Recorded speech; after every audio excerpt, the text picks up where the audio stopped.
Okay, so in this second video, Trello 101B, I wanted to show you a couple of things, how you can use it for workflow and how you can use it to store a client database. So when I think of a workflow, I think of someone that has to do kind of the same thing over and over and over again, but for each client. So a photographer, even real estate, I think baker, I think like direct sale clients, if there's certain things that you do every single time for one of your clients, it's kind of a workflow. It's one of those things that you just consistently do each time to make sure that you've done all the steps that you need. So the easiest workflow I could think of was probably photography. So what I did was I created a board that said workflow, because we're just going to start with generic things, because remember we can copy and move and share things once we kind of build it up. And I created a list called photography workflow, and then I thought about the types of clients that you would have. So let's say infants, family, and wedding. I'm not a photographer, so those were the first three that came to mind. So let's say for the infants, in the description, I would put something like the package that you are offering. So your basic infant package is 10 digital images and the 1.5 hour session. And then I would start to create a list, a checklist of all the things that you need to do to complete this or make it a successful workflow. Just start checklist. You don't have to name the checklist, but you can. So I would think consult, and then date and time, maybe location, if it's at their home or it's out, I see a bunch of them like at pumpkin patches or Christmas tree fields and things like that, so location. I would think maybe outfits or props.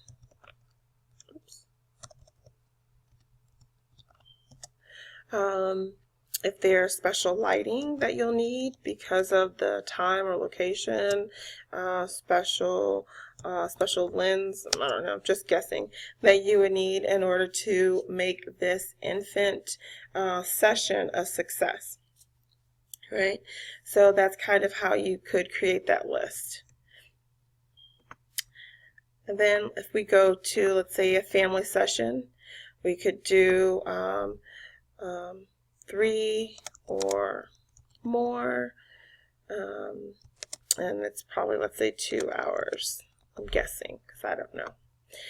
And then you could do a checklist again, and kind of having the same things, consult,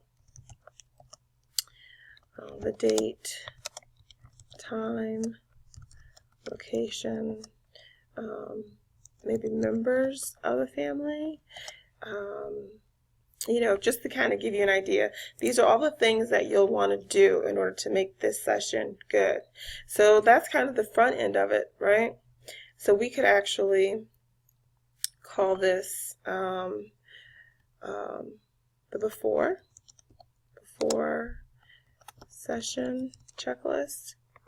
And then you can go in and actually create another checklist, and it can be, let's say, the during,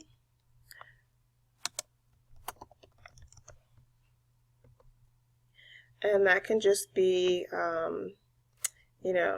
10 images with props, 5 images without props, whatever needs to happen during the session, right? And then the other thing that you could do is add a third checklist, and that could be the after session checklist. Now use your imagination. So if you do consulting for something else, whether it's helping someone with their own career, coaching them, whether you are a sleep consultant, a photographer, a baker, whatever it is that you are, you always have a before, during, and after. And there's always certain things that you want to make sure that you take care of and don't forget.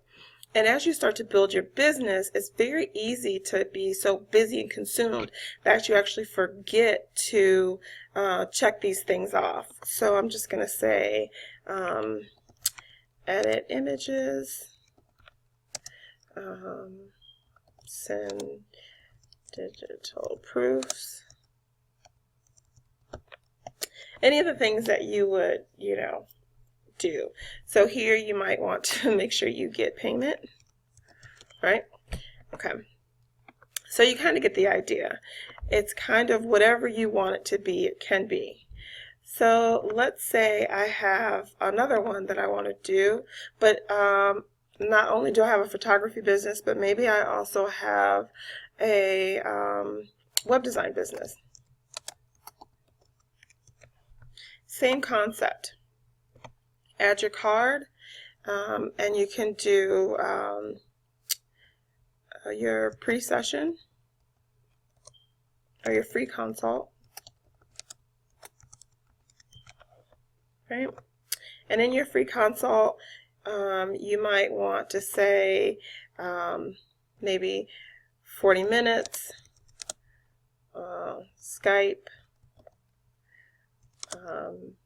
and references or things, I don't know, that you want to put in there, okay? And then you want to go ahead and add your checklist. And your checklist is, again, I like the before, during, and after because it just kind of keeps things in order for me. But you can put it to whatever you want. So before, you want to make sure you get all the contact information.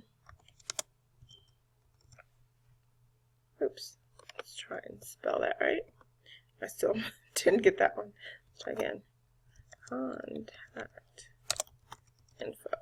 Okay. And then again, you can add another checklist and the during.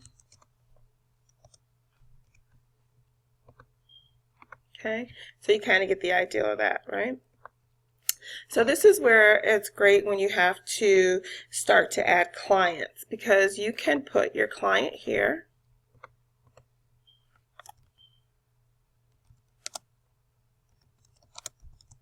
Mary Jane Doe, and you can start to add cards. Well, if your client is Mary Jane Doe and you're doing a web design for her, all you have to do, you have a couple options. You can add, you can copy this card into Mary Jane Doe, create card. And boom, there you go. Okay. If Mary Jane has taken you up on a couple of things, your web design, and maybe she just had a baby as well, and you can just kind of flip things here. So however you need to do it, you can. It's really flexible. I always say create a blueprint, because that gives you kind of the stock foundation. It's like your master copy, and then you can just copy your cards into multiple places. For every client that you have, you can add multiple cards, multiple features, multiple functions. And you don't have to recreate the wheel. You don't have to start a new file, a new folder. You can, just like we discussed in the first video, add attachments right into your client's list. If there's images that she wants altered, you guys can actually share this list so she can add things as well. It's really a great one-place dump, and it doesn't take a lot of work. You don't have to be a rocket scientist. You don't have to worry about data or anything like that.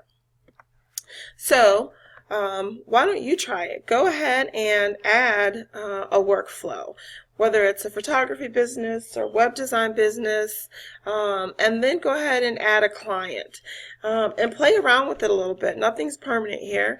And see what you can do as far as moving the cards back and forth, adding lists, copying list. You can move them in different orders. And see what you come up with for your own personal business, and tune back in for the, I guess, Trello 101C, and we'll talk about how to manage teams. So if you're in direct sales or coaching, even in business, real estate, and you have teams that you need to manage, and a calendar, I'll show you how to do all of that inside Trello.